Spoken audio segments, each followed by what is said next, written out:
Kunnamkulam government LP സ്കൂളിന്റെ 141ാമത് വാർഷികം ആഘോഷിച്ചു.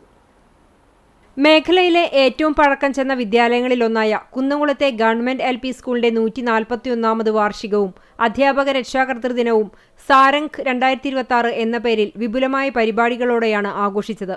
സ്കൂൾ അങ്കണത്തിൽ നടന്ന ചടങ്ങ് കുന്നംകുളം നഗരസഭാ വൈസ് ചെയർമാൻ PG ജയപ്രകാശ് ഉദ്ഘാടനം ചെയ്തു. വിദ്യാഭ്യാസ സ്റ്റാൻഡിംഗ് കമ്മിറ്റി ചെയർപേഴ്സൺ ആർഷ ജിജു അധ്യക്ഷത വഹിച്ച ചടങ്ങിൽ സാഹിത്യകാരൻ CR ദാസ് മുഖ്യാതിഥിയായി. വിദ്യാലയത്തിന്റെ കഴിഞ്ഞ ഒരു വർഷത്തെ പ്രവർത്തനങ്ങൾ വിവരിക്കുന്ന വാർഷിക report staff secretary Savitha VR അവതരിപ്പിച്ചു. ചടങ്ങിനോടനുബന്ധിച്ച് തയ്യാറാക്കിയ പ്രത്യേക സപ്ലിമെന്റിന്റെ പ്രകാശനം വാർഡ് കൗൺസിലർ സോണി ഷാജി നിർവഹിച്ചു. ചടങ്ങിൽ GM GHSS headmistress Manjula KK, Chowwannur BRC BPC Aneesh Lawrence, SMC chairman Alvin Paul, MPTA president Jinitha Vibeesh എന്നിവർ സംസാരിച്ചു.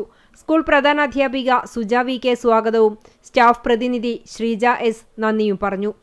ഔദ്യോഗിക ചടങ്ങുകൾക്ക് ശേഷം വിദ്യാർത്ഥികൾ അവതരിപ്പിച്ച വൈവിധ്യമാർന്ന കലാപരിപാടികൾ അരങ്ങേറി.